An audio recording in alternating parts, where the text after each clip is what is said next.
I think it's funny how non-musicians or even musicians who aren't touring all the time, how they think of music and musicians compared to people who are doing it all the time. I remember seeing a press conference with Peter Gabriel, and somebody asked him, she said, I've seen you play Salisbury Hill a few times, and quite often you'll repeat the verse about going home, instead of singing the actual third verse. And I wondered if that's because you really want to go home or something. And his response was, no, I often don't remember the lyrics to my songs, and I'll rely on lip reading the people in the front row, and my eyesight's getting worse.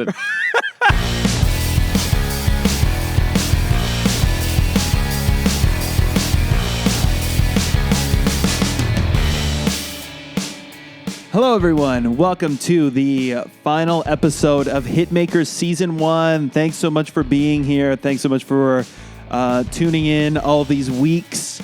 We got a great show for you today. My guest today is Mr. Joe Crabtree. Joe is a British drummer currently residing in California, USA. He plays the drums for the British prog rock classic rock group Wishbone Ash, who have been around since, I think, the late 60s, I want to say.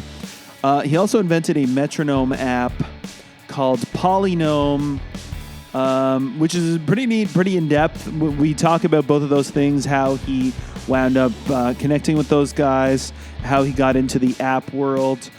Joe is also the first guy I ever saw doing online lessons. My connection to him is he's the older brother of my friend Tim Crabtree, who makes music under the name Paper Beat Scissors. I did a few shows playing drums for Tim myself, and he showed me his brother's stuff, his website, and he was doing lessons on odd time signatures online. I'd never seen someone doing online lessons before. On that note, Joe has recently launched a course since we spoke about odd time signatures, and listeners of the show can actually get a discount on it. So if you go to keycounting.com/HM and enter code Hitmakers, you will get 15% off. And what this is it's his system for counting odd time signatures. You can also use it to mix up different rhythms in 4/4 and kind of figure out complex rhythms. It's a pretty intuitive system. I was surprised. Definitely worth checking out. So I encourage you, once again, that website is keycounting.com/HM. On a final note, I just want to say thank you so much for being here, and huge thanks to all my guests this season. I'm really pleased and proud of what we've accomplished. I think it's gone from a germ of an idea to a great show. I've learned a lot about myself in the process, which has been surprising. Anyway, let's get into it here with Joe Crabtree. Enjoy. My throat clearing and coughing. I have to do that for myself because that's a thing. Yeah. That I went through an episode last week and spent a lot of time just cutting that out. Also, it's just things that you don't realize about yourself. Yeah. The way that you speak. After the first one that I'd done, I discovered that I made it really hard for myself to edit because it's sort of just being afraid of silence. Yeah. But as the other guy is saying something, I always would jump in with yeah. I know. And you need the space, right? Yeah. So you can make the cut. All right, so, audience, we are sitting here looking at palm trees in somewhere in California with Joe Crabtree. Where are we, Joe? We are in Aliso Viejo. Aliso Viejo. And it is very pretty. It is very pretty. Sitting on a green lawn, wearing shorts. We had our first day of the kind of weather where you didn't need to wear a coat outside in Halifax last week. And the week before, it snowed. Yeah. Yeah, so this is a welcome change. But this would be a change for yourself as well because you grew up in England. That is true. How long have you been in LA? Or California? I kind of came over here just over a year ago. Between tours, I had to decide where I wanted to be, what I wanted to do. Right. And because PolyNome, which is my iOS app, is kind of the other thing I work on outside of touring and doesn't require me working for a company, I can do it here. I don't need to be on a visa to be doing that, just working from my laptop. Sure. So I can come over like 3 months at a time on an Ester. And this was a nice place. I came for the weather because in England, like I guess in Halifax, it's you get like 3 days of sunshine a year. Yeah, it rains a lot of cloud even when it's not raining. I think with anything coastal. And you are from, I believe, Burnley in the UK? Yep, Northern England. Right, which I don't know where it is, but I know your brother Tim, and I know that that's where he's from. That's correct. Near Manchester? Yes. Okay. All right. That's been established. So you you grew up there. You come from a musical family, I understand? Yeah, my dad plays guitar and bass and piano kind of by ear, and my mum played the piano. She would have the music and play the classical stuff, and my dad would just jam things out. So it was two different sides of the musical thing. Neither of them were like, super amazing musicians. Right. But it was a good influence. And my dad always had instruments lying around because I think he wanted to encourage that. And he didn't really push us into much. He had me and my brother take piano lessons, but we were like the worst piano students. Did you hate it? I hated it. I was allowed to quit when I was 10, and I remember like waiting for my 10th birthday to come around and so I could quit piano. It's so funny. I was so glad as a kid that I didn't have to take piano. Yeah. I had cousins who did have to, and I was so glad that was not me. It's funny. I'm really glad that they made me do it because it was a great foundation. And of course, when I was 16 and I was at school and there were people who'd had lessons and continued and could play amazing stuff, I was like, I want to play the piano. Yeah. And then I kind of started getting into it again, but it just seems so much harder. And I do dabble with it from time to time. But once you've got good at playing an instrument and you forget all the hours that went into it, it's frustrating when you're trying to learn something different. To start from zero. Yeah. Definitely. I found that because I have also attempted to, or I've picked at the piano on my own. And I don't know if I've gotten any better in like the last 5 years. I did. No, that's not entirely true. I had a period where I was practicing and I actually took a piano lesson from a friend of mine who is an excellent piano player. He's like masters in I don't know what, but he's like a 20th century classical, like free jazz, like new music guy. So he loves Cecil Taylor, like extended techniques, blah blah blah. Really crazy piano player, and he gave me one lesson, and I still don't think I've gotten through it. That's probably like 5 years ago. I don't think I've gotten through all of the material yet.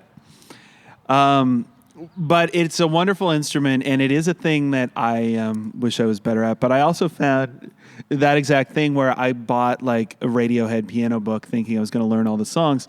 And then you sit down, and it takes you 10 minutes to figure out one chord. Yeah. Because you've got to place each note from the staff. I don't know how you are as with reading music, but for myself, like match each note to a key and piece the chord together that way. So maybe it's 2 minutes. But then to get through one line of music is maybe... Yeah. So I guess like having the background, like it takes me less time to do that. I'm familiar. I do know what the notes on the keyboard are, and my music harmony sort of or pitch reading skills are not great. I did spend a bit of time on a tour once. There was an app for the iPhone that was like basically flashcards for stuff, which was really helped, just to kind of get the recognition quicker. Oh, yes. So it just flashes up like, middle line on the treble clef and it's B, and so you just...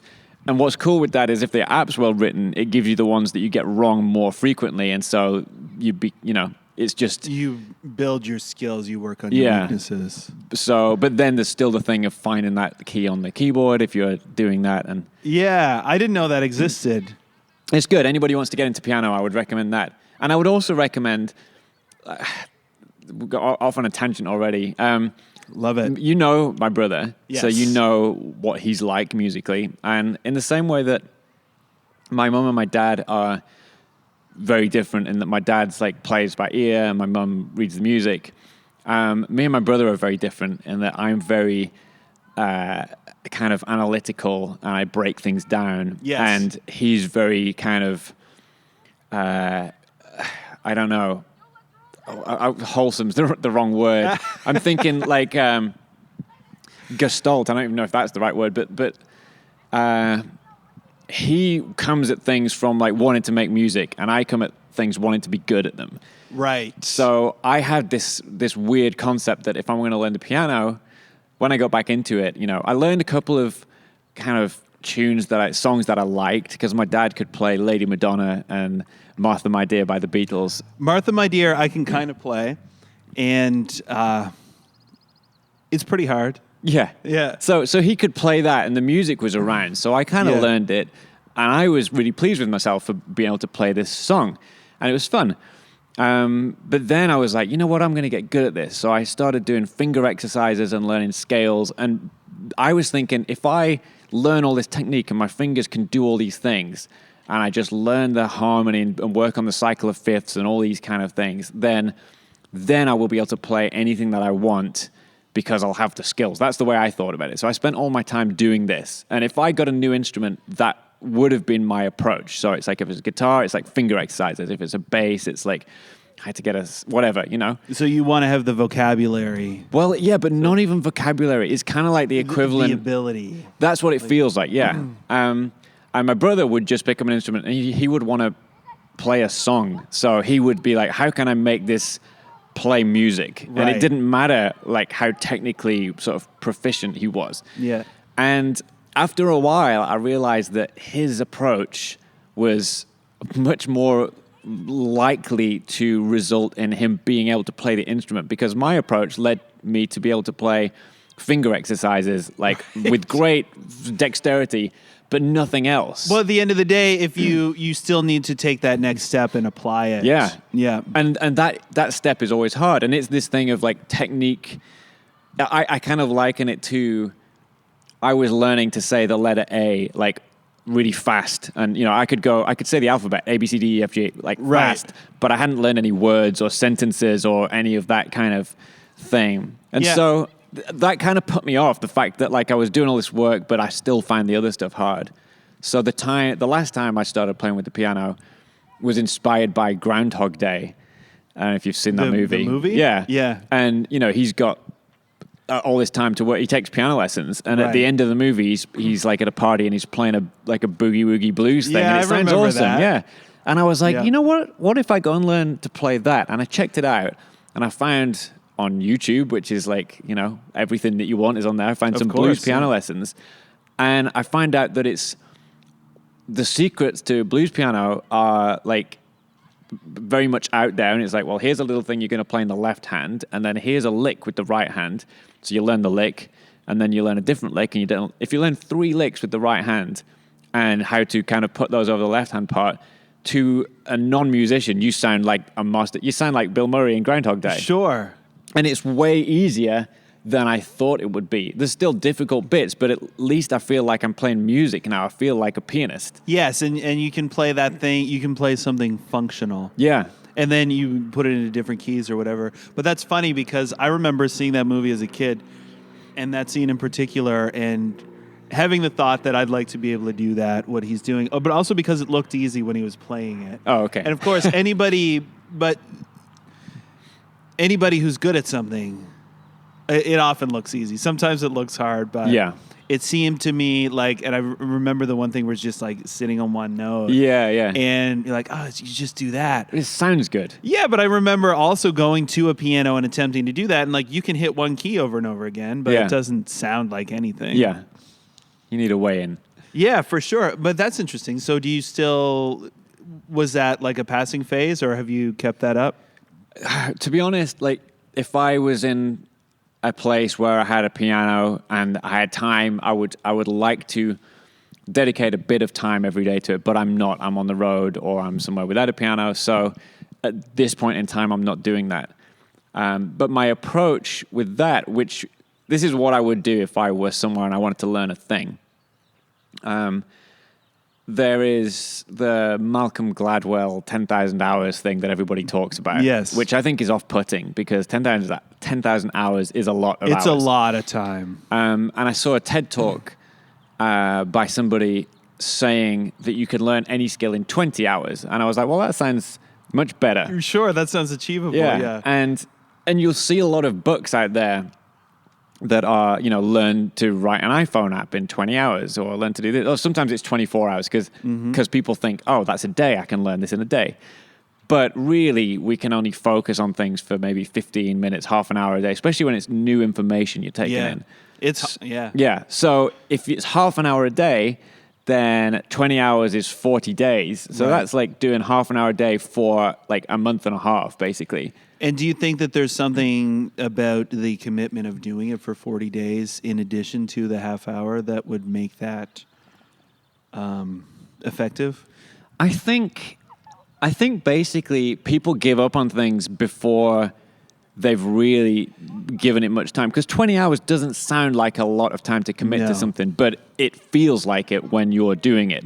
And so I have this app, PolyNome, which started off as a metronome, and I added a practice log feature to it based on the fact that I got into running because there was an app that would track my runs. So if I went out for a run, it didn't feel wasted. It was like, well, that's logged. So I know I've run half a mile. And after a month, it's like, well, I've run 10 miles or something like that. Yeah, you can look at it and you can feel a sense of accomplishment. Yeah. I wish that sometimes I wish I was more diligent about tracking things that I've done, because the flip side of it is also that it's easy to feel like you've done nothing. Yes, exactly. Like I forget what I did yesterday or whatever. Yeah. And it's like, even if all you're collecting is a log of I've done this much time, it makes you feel good about it. Yeah. So I'm using that now with meditation. I kind of got back into meditation and I wanted to give it a real shot. Yeah. So I'm logging it in PolyNome since the start of the year, and I added features to PolyNome. I added a meditation bell as the end of the timer sound so that I could use it to log my time without it scaring the crap out of me when I was done. Neat. I didn't know that was in there. I added a streaks feature so that it will tell me how many days in a row I've done. So once I've got like 30 days in a row, I don't want to break that and start over. So these little things encourage me. And there's a notes feature where I can take a note on a session and say, this was like a particularly good one, and I noticed these things, and that really helped. And I can view like a report that will show me only events that have notes on, and it tells me how much time I had spent practicing before I made that note. So I can look back over learning a new thing, whether it's meditation or speeding up a single stroke roll or learning a groove, and I can look at the notes and I can see, it took me 4.5 hours before I felt like something clicked and I hit a new level. So when I want to learn a new thing, I kind of know, well, it's going to take me, I can say maybe it's going to take me 4.5 hours before anything happens. So that means I can back off criticizing myself. Yeah. That was the 20 hours thing. It's like, well, I will not judge my progress until I've logged 20 hours. And at that point, I'll decide whether I'm any good. And I think most people probably give it about 20 minutes before they decide that they can't do something. If it's even that. Yeah. I see it a lot in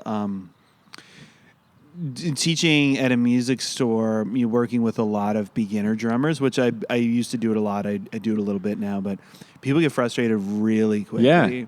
And it's because you don't know where to set that marker. So if I had a student now, I would say, like, we're going to work on this, and you're going to log your practice in PolyNome.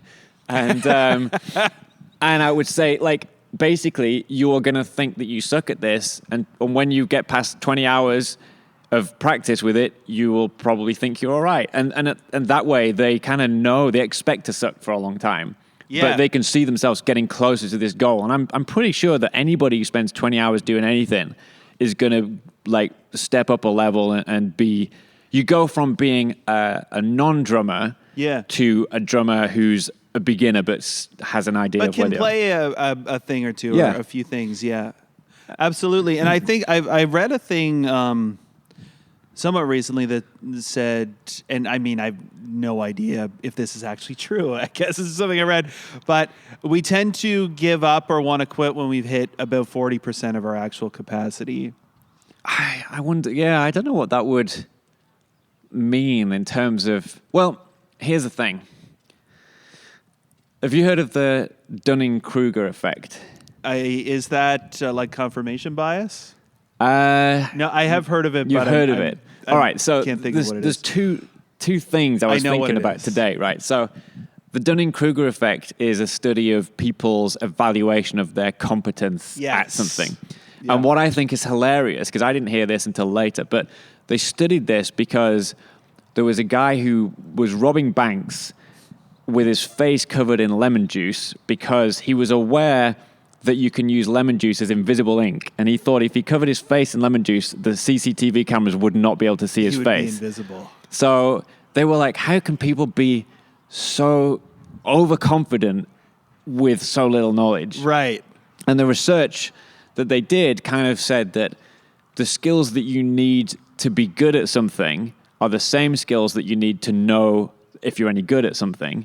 Mm-hmm. And so people who don't have those skills can highly overestimate their competence.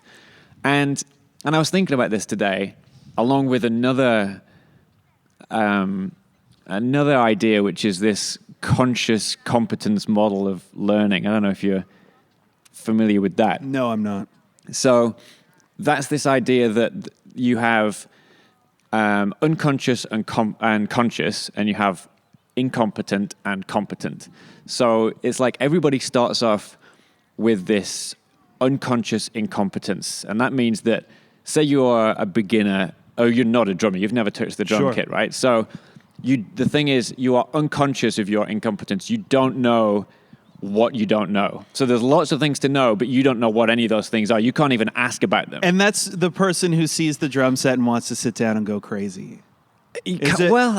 Or is it? Well, I think of it like, I can remember getting my first drum kit and being excited about having a drum kit, and then I sat down and I was like, I don't have a clue what to do with it. I didn't know what I didn't know. I didn't know what I needed to know. I just didn't know anything. So unconsciously, I was incompetent at this. And I remember specifically when I moved it to a different room, not knowing which way up the snare drum went, or which way around the toms went, or how to put the hi-hat clutch on. Sure, or even what stand, like I've seen people bring in a snare drum that's mounted to a cymbal stand, and they wonder why it's too high. But I mean, how would you know? Exactly. So you don't know that you don't know. And once you gain that knowledge and it becomes commonplace, it's hard to remember that most people don't know that. So the other side of the Dunning-Kruger effect is that people who are competent overestimate the ability of everyone else because it feels like it's general knowledge. Yeah, and it feels like once something, as you were saying before, once it starts to come easy, you forget the effort that you've put in, the work that it took you to get there. So maybe you also start to assume that everyone else can do it as easily as you can. Well, I mean, that is the thing that you're saying. Yeah. So, sure. So if for teachers, it makes it difficult to appreciate just how hard it is for a beginner, and you forget all the things they don't know. And you can be giving them instructions like, okay, play 4 on the hi-hat, and they don't know what the hi-hat is yet. But you assume they do because, of course, everybody knows what a hi-hat is. Yeah, of course. And they don't realize, there's so much information that you can be saying that they don't realize that they don't know. So they are unconsciously incompetent in that they don't realize they don't know what a hi-hat is, and so that's or what any of it is, or often what a drum set or a drummer does within a band. They know that like they want a solo or whatever, but they don't really know the musical role that the instrument often serves, or even that would be a concept. So that's unconscious incompetence, and then you move from there to conscious incompetence, which is, now I know the thing that I need to be able to do, and I'm conscious of the fact that I don't know how to do it. And that's the sort of first step towards being able to do it. So this is like a teacher says, there's the hi-hat, there's the snare drum, there's the bass drum. You're going to play this on the hi-hat, this on the bass drum, this on the snare drum. Now do it. And then they sit down and they can't do it. And they're like, okay, I know what I need to do. I know I can't do it, so I can work towards being able to do it. And they move from that state with a bunch of practice to a state of conscious competence, which is where they can do it, but it takes quite a lot of effort. Right. And then with enough practice, it moves to unconscious competence where they can do it without thinking about it. So like you can drive a car and have a conversation. You don't really think about driving the car. Yes. Or you can play a groove and you can be thinking about what you might play as a fill into the next section or what you're going to have for dinner. Yeah, you know? Totally. Or whatever. I know because my mind has wandered both ways, good and bad. Yeah. Certainly. But I also think, as a player, that was a real breakthrough for me when you can get to the point where you are no longer thinking about what you're doing whatsoever. So you can just be listening and responding. Yeah. And that's when, for me, it's like, and I feel like I'm probably playing the best, certainly enjoying it the most. And then, it's also been when I'm able to move beyond kind of thinking about chops, more into like timbre. Yeah. Real subtleties. Yeah. But the thing that I was thinking this morning is the Dunning-Kruger effect sounds like a problem that we would want to get rid of, right? It sounds like, okay, it's bad if people don't know, if they overestimate their competence, that's a bad thing. But I was thinking maybe it's the opposite, because when I got my first drum kit, I had no idea what I was doing and it was a little bit overwhelming. Mm-hmm. But I went for a drum lesson and my teacher sort of said, "Do you like the Beatles?" And I was like, "Yeah, I like the Beatles." So he put a Beatles record on and he showed me some stuff. And I, like a basic drum groove, like you can get anybody doing within an hour. Right. And then suddenly you feel like, oh, cool, I can do this. And so it gives you some confidence. And then, cut to a couple of years later. Okay, let's, while we're talking about this for a second, how old would you have been at that point? So I'm curious as to why you would ask that question. Only because I know, like... Yeah, I would say so the listener can get a picture, but I would say more accurately probably because it's like a standard thing that...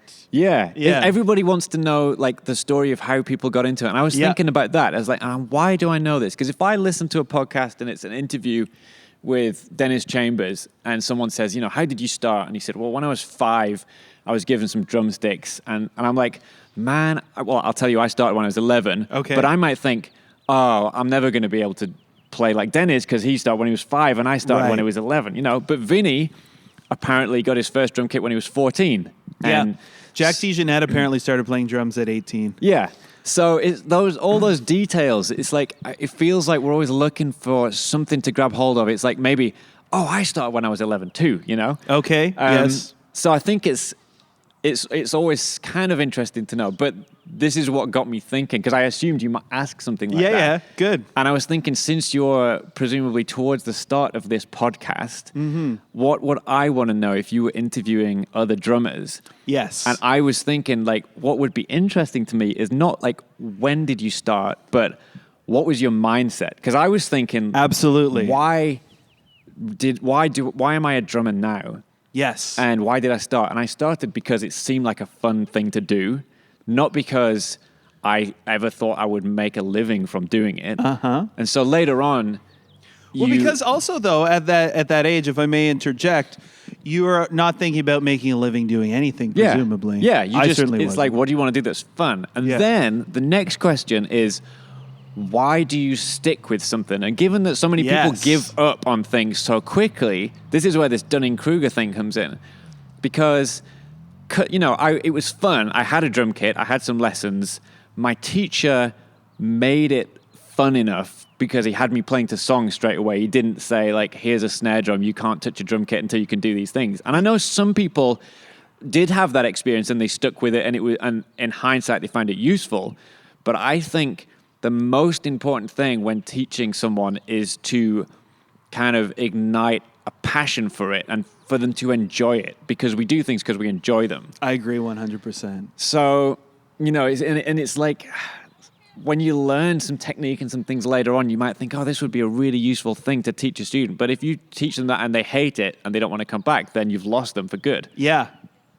I know. I have had that experience, and for myself, having gone through like a university jazz program. Yeah. You got all these ideas in your head about what is what you're supposed to be doing, essentially. And I went from that into teaching kids. And I remember, like, it has really stuck with me where this one kid was maybe not all that interested to begin with, but I had him playing Back in Black. And he was playing it. And it was all fine except for that turnaround at the end of the he couldn't get it, but it's because I was trying to get him to count like 1, 2, 3, 1, 2, 3, 1, 2, 3, 1, 2, 3, and he just refused to do it, didn't care, didn't want to do it. 3 weeks of that, and he was gone. Yeah. You know, now I get them to go, and then I say, do that 4 times, and it's rarely in time, but they can play through it. Yeah. And then, you know, when you develop a sense of what that is, then you can always tweak it and fix it. Yeah. I think different people will different things will work for them, but you've got to like, true. I think it's really important for teachers to not put people off. And what it comes down to is I can remember the things that I was really excited about. And I've never done 8-hour practice days. All my practice has been undisciplined practice in as much as... Still? Pretty much. Like, I've never really forced myself to practice like when I don't want to. I usually just find something that I want to do and I do it until I don't enjoy it anymore. And that, you know, I'm not as good a drummer as I would be if I'd forced myself to do 4 or 8 hours a day. But I don't care because I've enjoyed it and it's kind of worked for me. Well, yeah, and I think you're probably better in other ways too. Like I do think that if you do, I don't know. I have also never done the super disciplined robotic thing or like military kind of style where it's really rigid or regimented like that. But I do also think that there is a certain human quality that you maybe are just depriving your own self of if you're doing that. I may possibly. I don't know. I'm sure. I haven't done it, so I don't know. I think that can maybe be an I'm just excuse for people. rationalizing. Yeah, exactly. Like, I don't regret not practicing more because you've got a certain amount of time and you choose how you're going to spend that time. And if you spend all of it drumming, you spend less of it doing other things.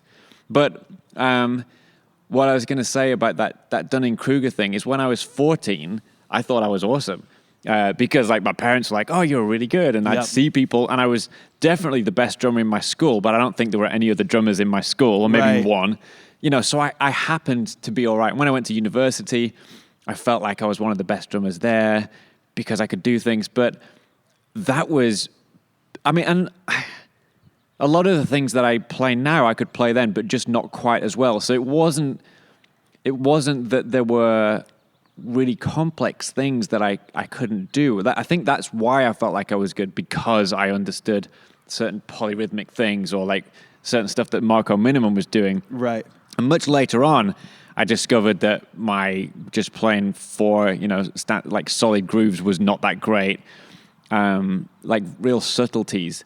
But I think had I known that, had I not had that confidence, and I might have given up. You know what I mean? If you have to rate how good you are at something and you're accurate with it and you realize like I'm right at the bottom, and it's only because you've just started, but you think, well, what's the point? Yeah. Well, this is something I was thinking about as you were talking about it, is that if it were purely logical, then I think people wouldn't give up because you maybe you try it, you're not very good at it, but you also would just recognize that you shouldn't expect to be any good at it because you've just started, and why would you be good at something you've just done? But part of it is people get ideas about, people want to be naturals or whatever. But also there is like music has an emotional component for anyone. So I think we tend to place some kind of value on, or it's your self-image or something. I think people want to be good at things. And when you say to someone, especially adults, like kids don't care, but if you go to an adult and they say like, because I get this all the time, someone will go, oh, I'd love to play the drums. I'm like, oh, well, I'll show you. And then, you want to tap out on your leg, just tap this out. And they'll immediately say, oh, I can't do it. But they are protecting themselves from failure before they've even tried. Sure. Because to play the Billie Jean groove, is the simplest thing. It's only because they attach all of this thing about being a drummer to it. Like if you say, look, tap your hand on your right thigh, can you do that? They'll go, well, yeah. Yeah, of course. And then you go, okay, now tap your right hand on your right thigh at the same time as tapping your foot on the floor. Can you do that? And they're like, well, yeah, that's easy enough. This is like kids doing heads, shoulders, knees, and toes. It's just like little combinations of things. So in order to play the Billie Jean groove, you just have to be able to move your right hand and your right foot together, and your right hand and your left hand together, and your right hand on its own. And done very, very slowly, everybody can do that. Absolutely. And but they immediately, of course, want to try and do it faster, and then they get a little tied up, so they go, oh, I can't do it. But so I think it's almost surprising people sometimes with like not showing them what it is that they're trying to do in the long run and just going, look, can you do this? Because anybody can play the most complicated drum solo at 100th of the speed. Exactly. I think so too. No matter what the thing is, there is a speed where you can play it easily. Yeah. It may be so slow that it doesn't sound like the thing anymore, but you can definitely play it at some speed. Yeah, and then you'll get there. I had a guy, I don't do Skype lessons very often, but someone emailed me and I was available to do something. And he'd been playing for a few years, and he had all these questions that he wanted to ask me. And one of them was, how do you know when you're done with something? And he wanted his single stroke roll to be faster. So he was working on certain things for that. And he's like, well, I think he had, I forget whose course it was, but it was like a 30-day drum course. And it had stuff for, it might have been Russ Miller or something. And it had a thing for, increasing the speed of your single stroke roll. And he said, I can play at 140 BPM for like 2 minutes. And I want to get it up to like 180 for 3 minutes, and but how do you know when you're done and you can move on to something else? And I said, well, I have no idea what BPM I can play singles. Right. And because you've never timed it. Because I've never timed it or tested. I mean, yeah, of course, there's been times when I've wanted to play faster singles, and I'll work on technique to try and play faster. But there's nothing that I'm aiming for, because for one, when are you ever going to need to be able to play a single stroke roll for more than like 3 seconds? Sure, yeah, that's a good point. So, of course, by doing that, you build stamina and you build technique. But the same way that I was saying with my brother playing music, like I feel like the times that I've worked on my single stroke speed have been when there's been something I've wanted to play that has involved a fast single stroke roll, and I can't do it, and that gives me the motivation to work on it. Then you've got to get it together. Yeah, I've had to do that too. And that has been my motivation for learning. Yeah. Certainly that. I think it also can be a little bit of like when all you got's a hammer, the whole world looks like a nail. So if you're sitting home working on your single stroke rolls as fast as you can, then you're looking for spots to play. Yeah. And another thing is, I can remember very clearly what made me want to play the drums.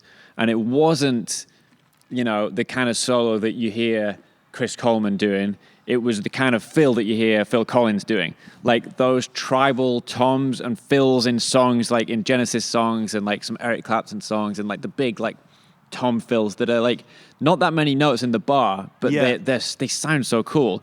And I still get off on that stuff way more than, the Chris Coleman solo blows my mind. And I think, like, could I ever do that? Right.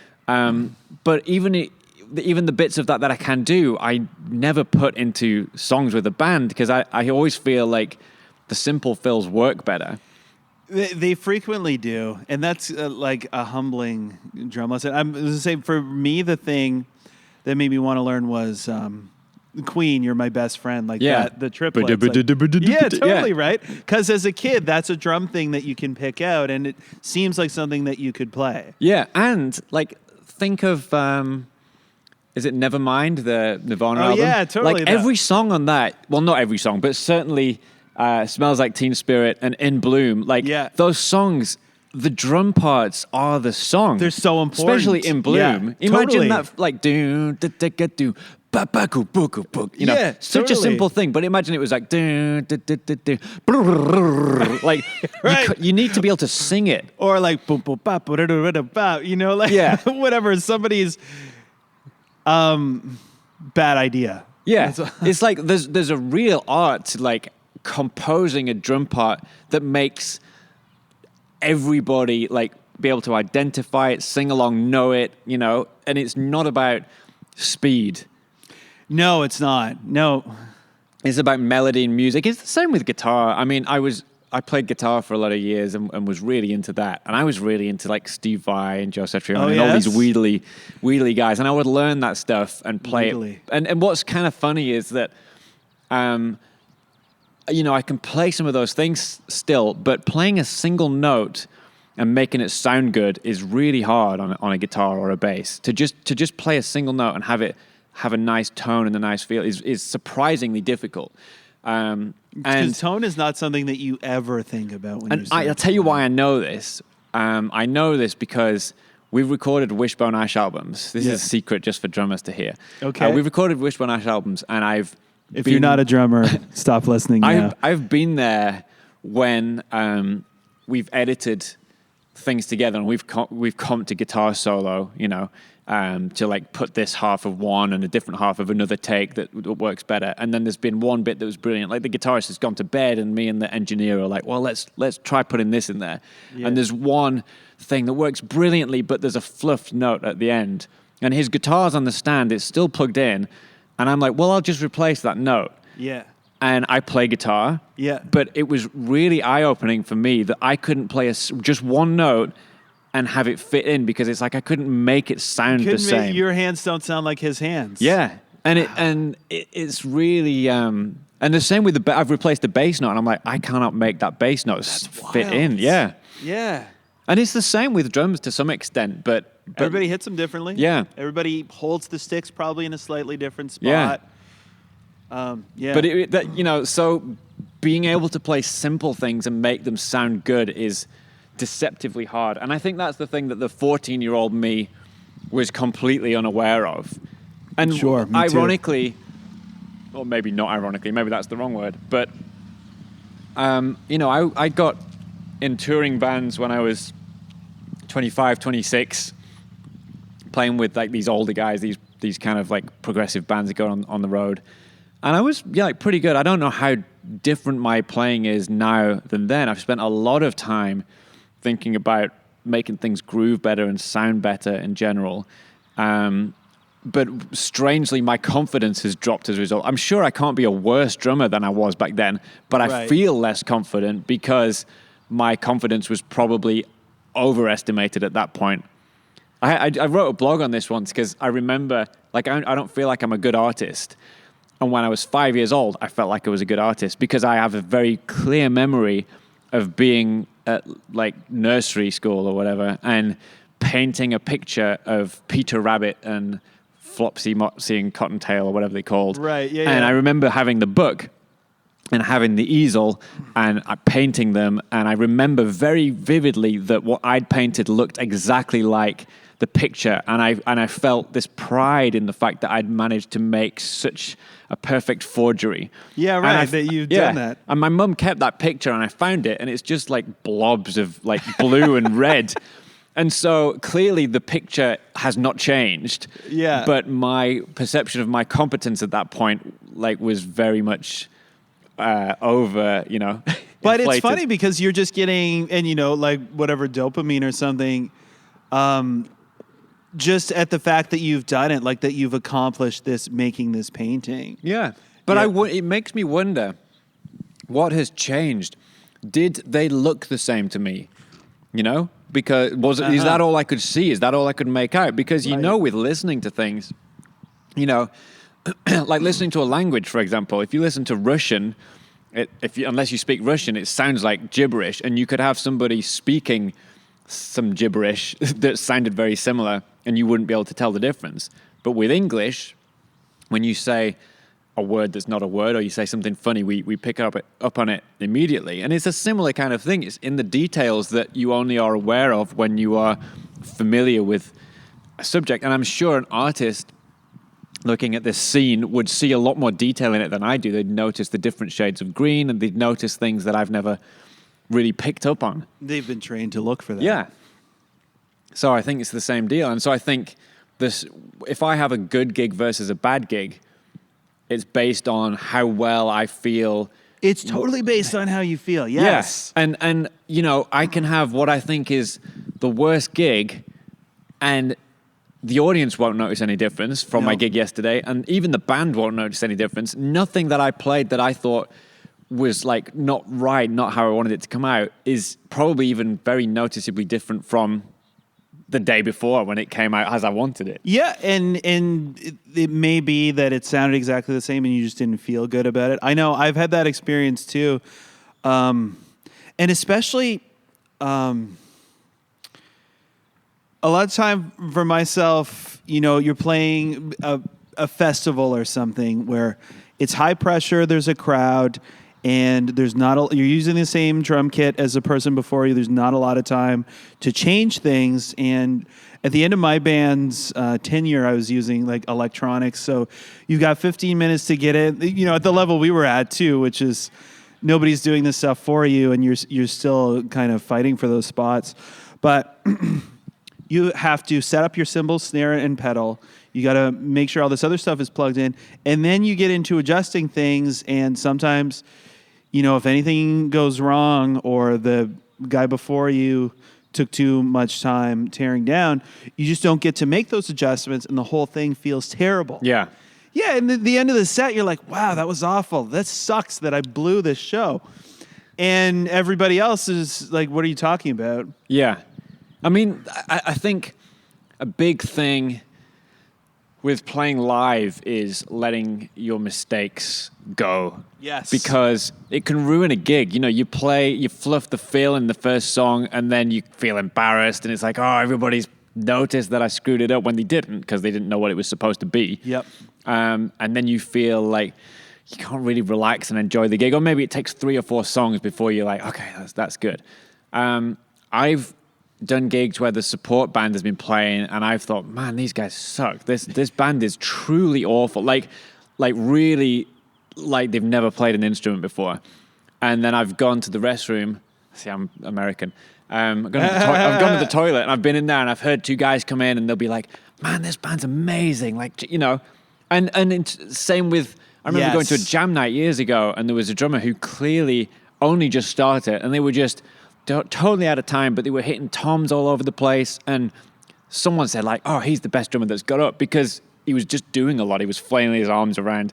They don't know. So, no. You know, the fact that can ruin a gig for us is interesting. And then a similar, you know, when people talk about like your internal voice and like people like having low self-esteem and kind of like saying like, yeah, self-talk, and it's like, oh, I'm too fat, nobody likes me, all that kind of thing. Yeah. And you know, the advice is like, well, if your friend, you would never say that stuff to your friend, and if a friend was saying that to you all the time, you would ditch him, you wouldn't be their friend anymore. So why would you do it to yourself? And I was thinking, I watched a clip with Manu Katché playing some live broadcast thing, and I remember loving some of the fills he was doing. I'm like, this is amazing. That's so creative. And I picked up on 3 or 4 things he did that I thought were the best thing I'd ever heard. And I was like, Manu's like flawless. He's so great, so perfect. And I watched it a few days later, and I noticed that his jumper changed color in the middle of the thing. I'm like, oh man, this is like stitched together from 2 different takes. So that was interesting. And then when I was watching it again, and I'd like cooled down a little bit, I realized, all right, that thing at the beginning was a little like ropey, you know. And I kind of thought, if that had been me, I would have been really frustrated by the bit that was not perfect. Yeah, right. You know, but like I'd let it go with him, because I don't care that was. I wanted the magic. You're there for the good stuff. Yeah, no, yeah. You don't care about that. Yeah, and I don't hold the other stuff against him. You know, so if that's the case with him, then why am I so hard on myself? Yeah. Part of it, I think, is like you just think you're being judged a lot more harshly than you are. Yeah, or I do. It's usually we're being judged by we're our harshest critics. Yes. Yeah. I know, like I can remember playing with a band I was filling in with, I guess last year. And I really wanted to nail the set. And there's one part in one song where there was I think I was just supposed to hit the snare to cue the next part, and I hit the rim. Yeah. And they came in, it was fine, but I felt so bad about it. And after the show, I apologized to the rest of the band members, and not a single one of them could remember that it had happened. I mean, we recorded a DVD a couple of years ago, and we were doing 3 nights at this venue, and I was kind of going to be in charge of picking which takes of songs we used. So I was paying attention for the whole thing, like who screwed up in this, And 2 nights of playing one of the songs that we definitely wanted to be on there, there'd been like major fluffs that were going to be hard to fix. And on the 3rd night, and this song started on the drums with this thing that was like 16th notes on the toms for like 8 bars, like dig dig dig dig dig dig dig dig dig dig dig dig, and it was just like that until the band came in. And the 3rd night, which is like, this is the one that's got to be good, I dropped one of my sticks in the middle of this. Oh, no. And kind of managed to keep it going while I picked up another stick. But I thought immediately, that's ruined. Like, that, I've screwed it up, And when we had to use that take, because the others were, like, worse. Because it's a song, too. Right. Sure. So, I watched this on the DVD, and I can even see me drop the stick, and I barely notice the thing, and it's like, if I wasn't watching, I wouldn't have noticed that anything had gone wrong. And I'm like, wow. So in the moment, it feels like the end of the world. Yeah. But it's really not a big deal. And when I've seen drummers, there's a modern drummer festival with Virgil Donati, and he drops a stick. And I remember that giving me hope, because I was like, if he drops a stick. Oh, they all do. Yeah. Yeah. Oh, yeah, totally. I've gone to, I remember the Cape Breton Drum Festival, which doesn't exist anymore, but going to that and watching guys drop their sticks on stage. Yeah. The guy from, did you ever see that band Deerhoof?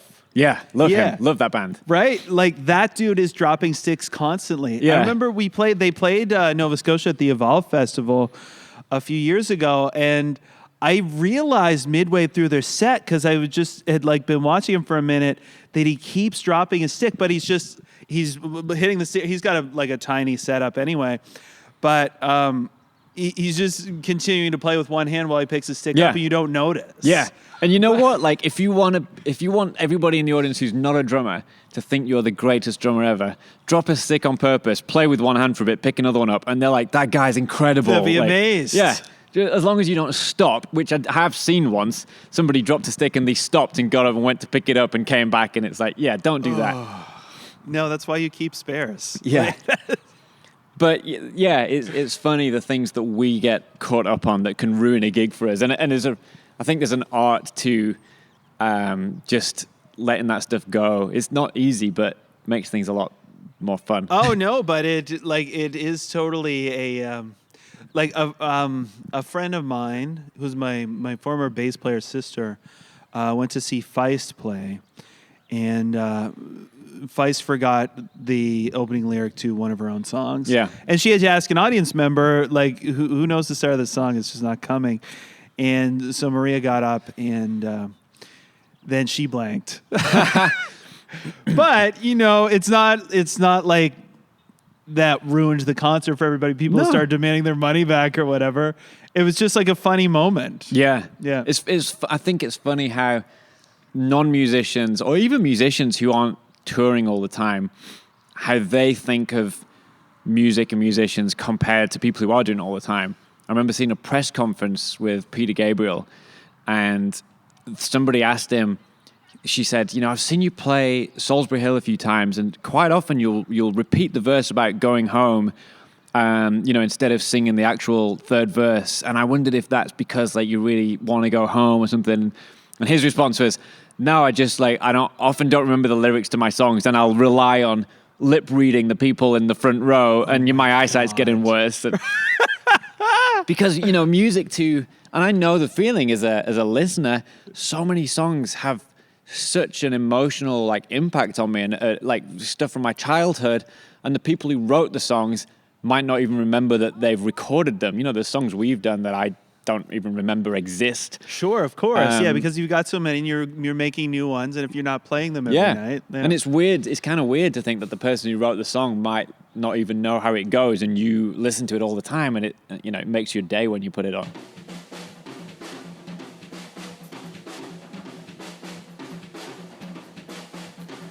I hope you're enjoying this episode with Joe Crabtree, folks. To find out more about Joe, you can go to his website, joecrabtree.com, for show notes, links to his music, and what we talked about this episode. Check out learndrums.ca/hitmakers. And once again, for a 15% discount on Joe's new course, which is a really intuitive way of counting kind of complex rhythms and really simplifying them in a way that's easy to understand, go to keycounting.com/HM and enter code HITMAKERS. All right, back to it. So you started playing drums relatively young. You played. Were you playing in bands in high school? What was the scene like? Was there a scene for bands? No, there was no real scene. I remember playing in my bedroom a lot, playing along to records and having so much fun. First song I ever played through, like in its entirety, was Please Please Me by the Beatles. Okay. And my drum teacher showed me, like, here's the groove to do for this, here's the fill for this, and I could play through the whole thing, and it was so satisfying. And I would just do it over and over and over again. And I don't think I've ever been so happy doing anything. It was amazing. But I wasn't really, I didn't have a band or anything. But it was purely about enjoyment. It wasn't, you weren't looking at it as a vehicle for some kind of celebrity or some kind of... No, I was 11. Yeah. But I do remember playing, my first live performance would have been in like assembly, which is like, I don't know if they have that over here, but like everybody sits down cross-legged in the morning and... every day? Yeah. Really? No. And I don't know, it was like a Church of England school, so they'd probably like tell you some sermon or something, or you had to say the Lord's Prayer. I don't remember. But one morning I got to bring my drums in and play along to Day Tripper on a record, and I was like, this makes me look so cool. Could you play the fill at the beginning of it? Because it's like really fast triple. Yeah. Yeah, I would guess. Well, who knows? Maybe it was like my picture of Peter Rabbit, you know. Right, sure, yeah. Who knows? But nobody else knew either. So that I think the probably part of the motivation for playing drums was because it was cool, and part of it was because I thought the girls would like it, which I'm sure goes for most people with most instruments. So secondary school, like 12, 13, I got together with a guitarist and a bass player who were a similar age, and we had a little band and we practiced every Sunday. And this 13-year-old boy who had like a really high voice, we were doing stuff like Unskinny Bop by Poison, which I heard on the radio the other day, and I'm like, man, we probably played it almost as well as on the actual record. That was the first thing I tried to transcribe. Were you into the hair metal scene, or it was just not particularly? That was like something that the bass player brought along, and we did it. But I think it drove my parents crazy that they had to listen to that every week. But that was just for ourselves. And I remember the guitarist saying, "Oh, there's a jam night, that we go to, and we could go there and play." And the idea of that frightened me to death. I was like, no. I think it was probably a year before I plucked up the courage to go and play live, in front of people. And we turned up with our little band and to a jam night, and we all got up and played a couple of songs, and it was fun. That's exciting, though. Was that was your first? Well, I guess it wasn't your first gig, but your first band show? Yeah, I think so. Yeah. I'm trying to think. My first. That's exciting too, though. Yeah, right? and then we did like a couple of lunchtime gigs at school because I saw a band doing that, and a lot of the time, the inspiration for me to do something has been seeing somebody else do it worse. So I saw a band, and I was like, they suck. We can do better than that. Like, let's do it. Yeah, that has been a lot of stuff. I've seen people doing things. DJing for me, that's one thing that I've seen people like. Especially while I've been working odd jobs at, and there's some function going on and you see the guy they brought in as a DJ. Yeah. And I'm like, I don't do that, but I know I could do better. Yeah. Well, the whole of my like online teaching sort of career is based on the fact that my housemate, when I was living in London, had a DVD on playing bass guitar by this guy who was worse at playing bass guitar than I was. So bad that the section on slap bass, he actually got one of his students in to do the demonstration because he couldn't do it. And I'm like, this guy's selling these DVDs on eBay. I'm going to do something like that. So I started I learned how to do video editing and all that kind of stuff just because I was like, well, if he can do it, I can do it. What would you have been using for video editing at that time? That was Adobe Premiere Pro. Okay. Back then on a PC. It was before I was a Mac guy. Yeah.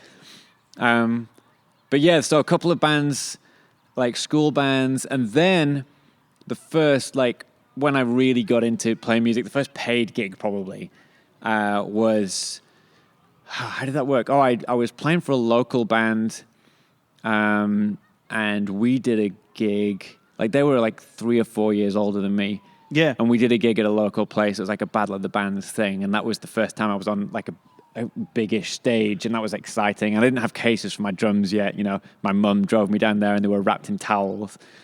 Towels? And I had like quite a big kit on a rack and stuff because I'd built this up over the years. And I like, took the whole thing down there. Now I would take like the smallest kit possible if I had to set it up. Because you know about lugging gear, but as a young person, you like that is it. That was really exciting. That was the night before my GCSEs, which are like the exams you take when you're sort of 15, 16 to graduate high school. And I went to play this gig. And then the keyboard player from that band called me up one day and he said, "Can you come and do a show with us tomorrow night at a pub?" Playing all these soul songs and things. And I said, like, yeah, okay. And he's like, "You'll be fine." He sent me a CD with their versions of songs, and they played "I Feel Good," and they did all the stops and the stabs like different than the record, which is really weird. And we played "River Deep Mountain High" by Tina Turner, I think. And I'd never heard the actual song, but there's a lot of like weird stabs in that, and I'm just looking at the keyboard player, and he's nodding his head, and I'm trying to play along. Well, the nod is so funny because you don't know what that means. I know. But it might mean it's coming up. It might mean it's right here. Stop. Or I winged my way through this gig. And then I played with them every week for years. And it was probably a few years before I heard the original. And I'm like, wow, that's nothing like the way I play it. But it didn't matter because nobody else, the other guys in the band probably didn't know what the actual drums went like. No, you're playing, and ultimately, as long as they are happy too, like you are off the hook. Yeah. In terms of knowing the tune anyway, exactly, or like making it sound like the thing. Because it also is like, you kind of name your song, people get hung up on playing it note for note sometimes, but like, nobody is going to think that you are the original artist if you play it close enough to their version. Like, yeah. So it really doesn't matter as long as people can get up and dance to it. Yeah. So yeah, I played in that band for a while, and then other function bands doing weddings, and and then I went to university because I felt like I should go and get a degree. But in my head, I wanted to be a drummer. Yeah. But I didn't really know how to make that happen at 17. I had bands and things, but I had an interest in physics because I thought it required writing the fewest essays. Oh, really? That's interesting. But I always kind of assumed that it was because like you've got the math brain. Yeah, I like to know how things work. I don't like pure maths, but I like sort of engineering and mechanics and just knowing how stuff works. Yeah, I've got brothers who have got I have one brother who double majored in math and physics. Yeah. Like he's got the math brain, and to me, it's just I can do math in a functional way, but on a theoretical level, it's like I lost immediately. You got to find some interest in it, and I don't know what that is. But whatever. Yeah. So, but I was like, I'll go to university, I'll get a degree, and then I'll do the music thing after that. And when I was at university, I got in a band and played in the big band there and spent a lot of time doing music, not a lot of time going to lectures.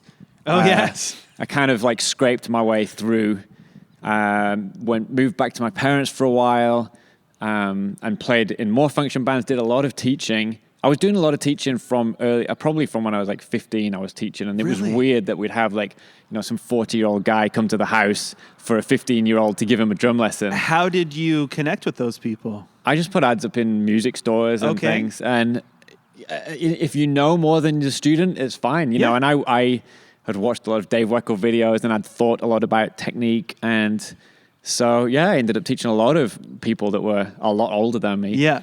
Did you find that weird? I don't know, maybe a little. Yeah.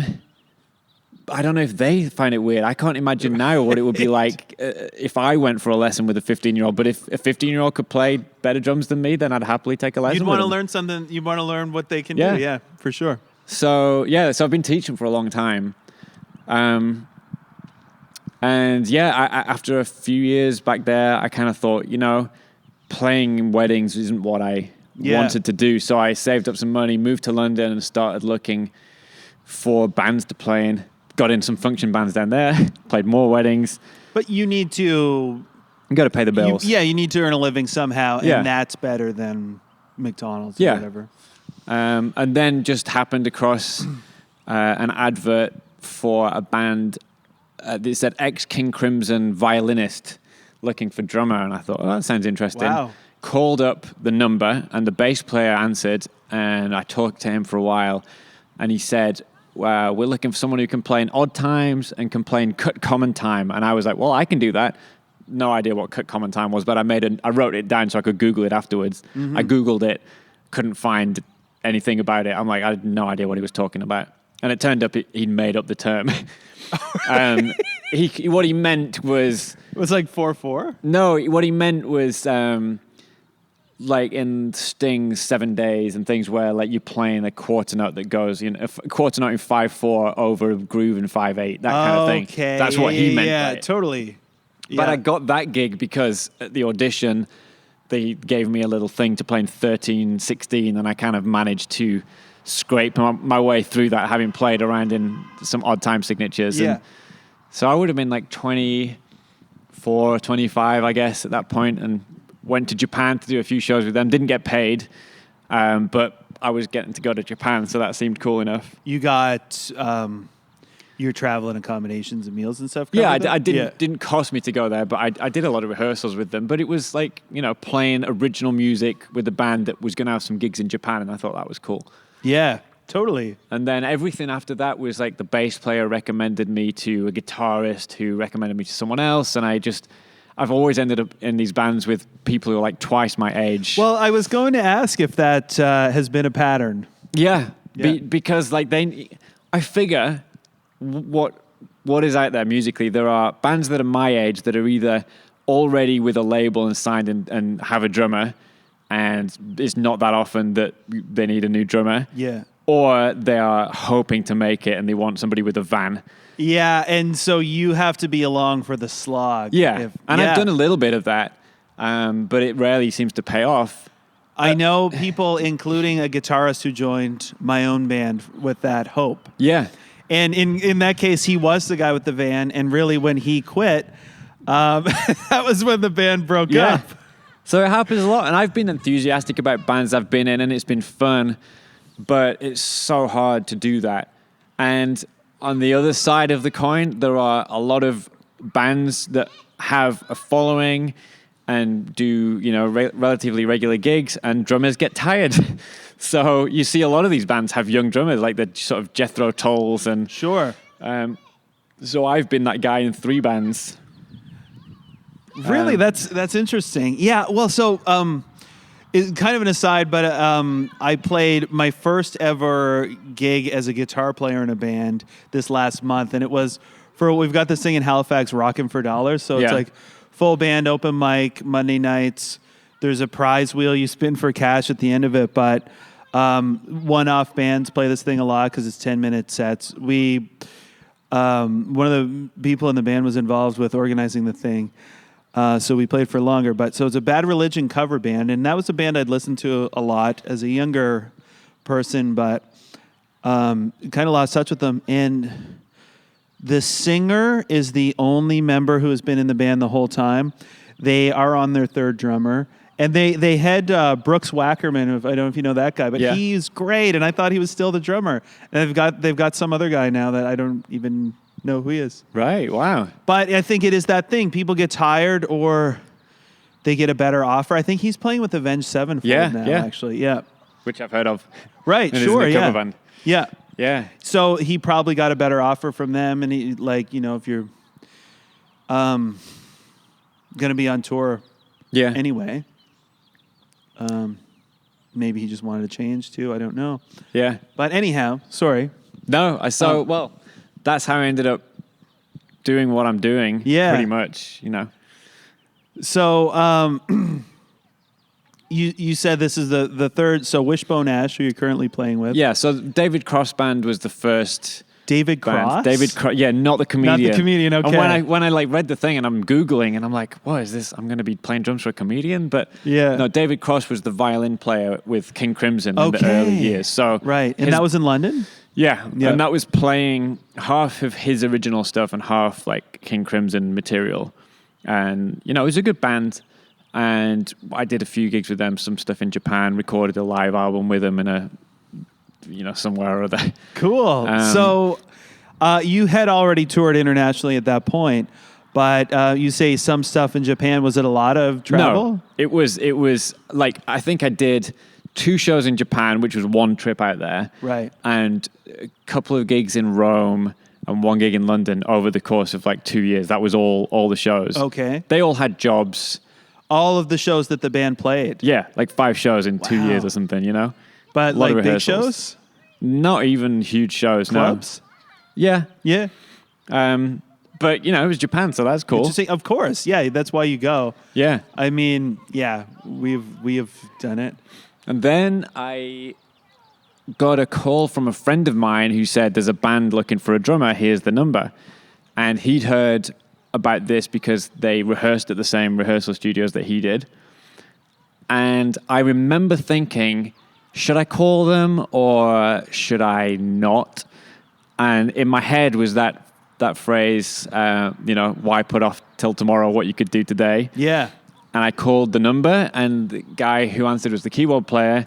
And I said, hi, I heard that you're looking for a drummer. And he said, how do you know that? Our drummer doesn't know that we're looking for a drummer. Oh, my God. And I said, I just heard from someone. And he said, well, we are, but we've already got someone on in mind. But if you want to give me your details, I'll keep you in mind. So I gave him my website, and this is before YouTube, and I had some video footage of me doing some stuff on there. And the next day he called me back and said, can you start a tour with us in like 2 weeks? Wow. And I had a lot of material to learn, and it was 80s prog band. Oh, a lot of time signature changes, like 12-minute songs. Big tunes. I was going to Kenya for a holiday that was like also a last-minute thing, and I got him to send me all the CDs, and I ripped them all to my MP3 player, and I took them with me, and I thought, I will learn these while I'm out there. On be chilled out. vacation in Kenya. And my MP3 player stayed in a Ziploc bag with some anti-moisture things because it was so humid out there. And it was so nice. And I thought, I don't want to spend my time learning these things. I'll do it on the plane on the way home. Yeah. The last day we were there, I got sick and ended up in hospital. And I remember wheeling a drip that I was on to the computer in the hospital and loading up the email. 1 character a second is appearing on the screen on the slowest internet connection ever. Right. And I remember emailing the singer saying, who I'd not met in person yet, saying, I'm not going to be there for the first day of rehearsal because I'm in hospital in Kenya, which he freaked out about. Oh, my God. Did he know that you were going there? Yeah, he knew I was going there. But I was like, I'll be back in time for rehearsals. And then I felt so sick that I couldn't learn the stuff on the plane on the way back. I just needed to sleep. And so I got home and emailed him and said, I'm going to miss the second day of rehearsal because my time will be better spent learning the songs than being there and not knowing them. Yeah. Which he also freaked out about. And then I really did my homework and charted all these things out. Turned up the next day, and I knew the songs better than they did. Oh, that must have been such a relief. Yeah. Were you stressed out heading into it? A little, yeah. Yeah. Or did you felt like you had done the homework and you felt good about I it? didn't know. I didn't realize that they were doing a lot of songs they hadn't played for a while, and so now I know that quite often, they treat rehearsals as like, we're going to learn the songs too. And I had everything written out, so they'd be like, what happens here? And I could reference my notes and say, it goes into 15, 16 for 2.5 bars. Yeah. But also that's like, you have to have the skill set both mentally and physically to be able to do that on the fly.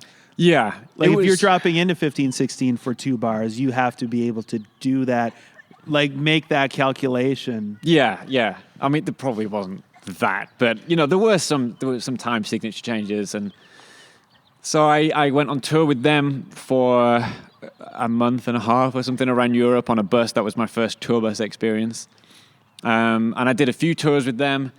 I did another tour where they were doing a 21st anniversary thing with even weirder stuff. There was a really long song that had a lot of changes and things in, and I learned all of that stuff in like a week, and we did a live DVD, and I was that was on the second show of the tour, playing on somebody else's drums, and I was only just familiar with the material. I kind of wish that had been at the end of the tour where when I felt you're really comfortable. nailing it and everything is settled and comfortable. And then after that, I got a text message. I was doing a little bit of teaching at a drum school, and the head of drums sent me a text message one day saying, "Do you want to join Wishbone Ash?" And you're still in England at the time? Yeah. Yeah, because they're a British band. Yeah. And I didn't know who Wishbone Ash were, but my mum did. Yes, I didn't know until like Tim told me about them. Yeah. So they were like pretty big back in the day. Not a real singles band though, and you know. Yeah, that's not the vibe, but yeah, I discovered that too, like kind of going down the rabbit hole a bit. Yeah, they were like a big stadium rock band. I think Bruce Springsteen opened for them on some shows, and they toured with The Who, and like, they were. Their manager was Miles Copeland, who subsequently managed the Police. Yeah, they were really big, and they had enough of a fan base from that we can still do, say, 100 dates a year and like around the world. And sure. So that's good. But when I said nice, yes to that, I had no idea like what I was going to be doing, and I said yes, and now it's 11 years later. Wow. Time flies. Really? How many albums have you done with them? I've done 3 studio albums, a bunch of live albums, a few DVDs. Yeah. So enough stuff. Yeah, because that's one other thing I discovered going down the rabbit hole is that the band is still writing new material and putting it out. Yeah. And I tried to get involved in the writing. I wanted some writing credits because you always read. That's where you make the money. But that only works out if your stuff gets played on the radio a lot. Is that the case? Yeah, I mean, I always also kind of made the assumption that it wasn't finding its way back because it just wasn't getting played with our band in the places that pay you. Yeah, so whatever. Yeah, it's got to be like a hit if you want to make good money. But it was fun to be involved in all of that stuff. And what I found was with touring, because I like to be productive, what was killing me was like long van drives where I couldn't read because I'd get car sick. Right. And I didn't want to feel like I was just wasting time. So I would start watching box sets on the iPad and feeling like I was killing 2 birds with 1 stone, because then I didn't have to watch box sets when I could be doing something more productive. So I started to enjoy the van drives, you know. And then later on I got into coding, and I writing the app, and I realized that I could do that while in the van. So how did you get in? Like, did you get into coding as an interest, or did you see it as a path to something else? I learned it a little bit in my degree. Yeah. Didn't have any interest in it at the time. Did some website stuff. Had no idea how to code for iPhone. So. Well, because you also had mentioned you had video on your website before YouTube. Yeah. Were you something of an early adopter in that sense? I suppose so. Yeah. I mean, I guess there wasn't that much around. Yeah. Like I remember, in the 90s having dial-up and like downloading a video clip or something, but it was always, the pictures that take their time to load. Yeah. It must have been after dial-up, I'm sure. But but with the coding thing, I had an idea for an app. I had no idea how to write for iPhone. Mm-hmm. I met a guy who'd signed up to my website who turned out worked for Pixar, and I met him, and he was also Dave Weckl's drum tech, which was kind of cool. Really? So I met him in New York when I was over there. We went to the Blue Note to watch Dave play. Okay. And I said, look, I've got this idea for an app. Have you any idea how to write iPhone apps? Yeah. And he was just learning. And I said, do you think you could turn this into an app, which was basically a metronome that would play the table of time, all different quintuplet and septuplet subdivisions. And we just did a thing where I told him what it should do. I did all the marketing and the website. He wrote the code, and then we split the profits. Right. And then a couple of years later, when I had some time off, I started having ideas for new features. And I said, can we put in this practice log, and can we put in some voice counting? And he said, they're all really good ideas, but I just got a new job and I'm moving across the country and I've no downtime. It was a side project for him. Yeah, sure. And that those are the guys you want to get when you're launching a thing, because like if you can get somebody who also kind of wants to get into the thing that Yeah. you're doing, then it's great. You've both got to focus. Yeah. But that was the downside. yeah, Yeah. So, that is the so I downside. really wanted these features in there. I had 3 months off touring, and he'd shared the code with me on GitHub. And I had actually looked at it the year before because I wanted to get involved, but it looked too complicated. And I read a little bit about writing for iPhone. I watched a few videos online, but it just seemed too difficult. So a year later, I had another go. And I think the fact that I'd already dipped my toe in and got an idea, when I came back to it, it seemed a little easier. And I watched iTunes University lectures from Stanford. Oh, yeah? You can, if you want to learn to write an iPhone app, you can literally go to Stanford University and take the course with the guy who worked for Next when they were writing the language that it's written in. Really? And they've got all the homework assignments. So you can, in an hour, have like a basic iPhone app, like as per what they tell you to make. But Sure. I thought that was an amazing resource. So I watched some of those and some of the Computer Science 101 lectures on there and jumped in. And 6 months later, I had a vague idea what I was doing. But a lot of it was just me like scratching around in the dark, trying to make things Oh, I'm sure. work. Yeah. And like you've got the end result in mind, so you can tell if it's working or not. Yeah. And the whole thing is just evolved into on its own. You know, it wasn't planned out like this from the start. Yeah. Just the little bits get added, and it might take me weeks to make one feature work, which Right. sounds like a lot of work. But I said earlier, maybe just to you, that like I've never really done disciplined practice, and it Yeah. was the same with this. I've not forced myself to code when I don't want to. I just find that I really enjoyed it. Right. And so I've put in a few years of 9 to 5 days on it.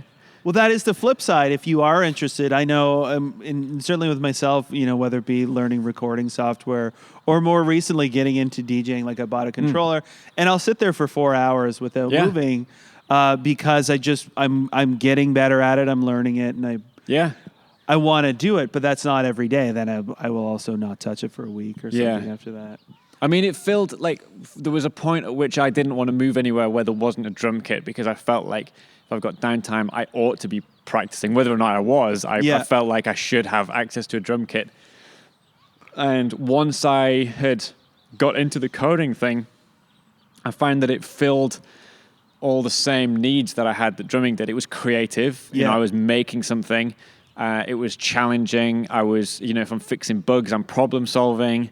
I feel like it could be a source of income at some point, like the drumming thing was. So I just found that I didn't need to drum as much. And that allowed me to, I wouldn't have moved to LA maybe if I felt like I needed drum. Obviously there's places with drums over here, but it's not a guarantee. And I'm now free to be anywhere because I don't need a drum kit anymore. I can just code instead. And you've got drum gigs.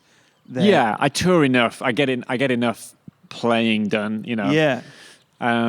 But I know a lot of guys who spend all their time like working on chops and getting better doing all these things that I sort of think, well, I did a lot of that and I never had any use for it. So like, is there any point? I found that too. And I honestly, I know with myself, I did go to a jazz program and I was always kind of skeptical about it. And then as I didn't do well in my courses, they sort of like, you're no longer on the track. Yeah. But then I sort of hit that early in the sense of like, you know, I also was there and it was a small town, so I never stopped practicing or working on improving. But you do sort of wonder, like, especially with that music, none of my friends listen to it. Yeah. Like nobody outside of the program that I know understands if this is good or bad. Like even if it's good, they will probably see it as bad, you know? Yeah.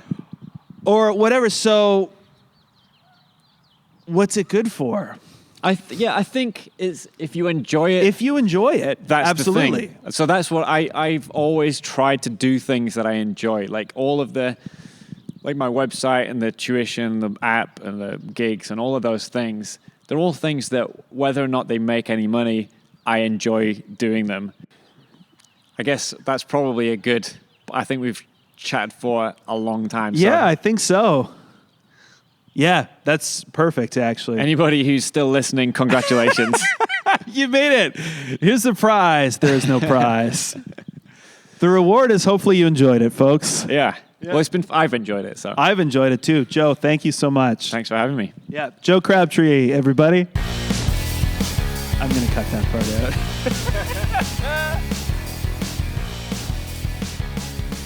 out. All right, folks, that's a wrap on season 1. How do we feel about that? I thought it was great. I really enjoyed talking to Joe. Interesting cat, and we got into a lot of stuff that I don't know. I feel like we kind of come from different worlds musically a little bit, but we also have a lot of common ground. I found his approach to a lot of the technical stuff really interesting, and just his kind of analytical look at how we learn. So once again, links to all of the information, like notes from what we talked about in the show. Joe's music will be at learndrums.ca/hitmakers. You can look that all up there. He's at joecrabtree.com. Visit keycounting.com/HM for a discount on his new course with promo code HITMAKERS.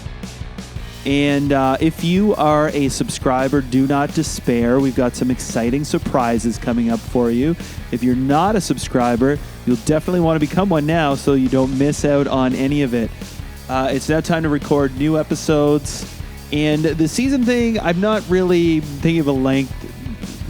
I'm more so thinking about a time in my life. So that would be the first, that was the first round of interviews. And you can hear that how the show has evolved sort of over the course of that. So now it's, we're into summer in Halifax.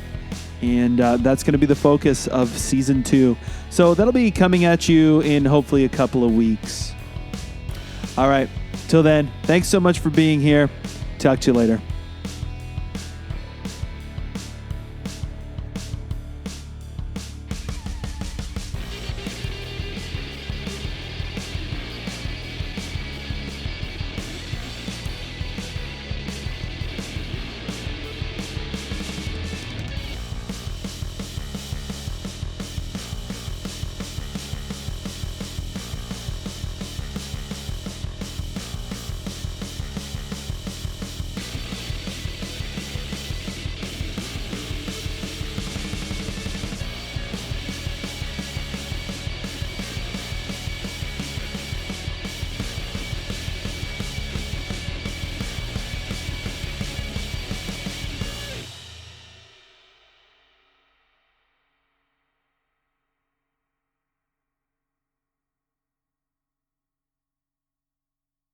I'm desperate for a piss.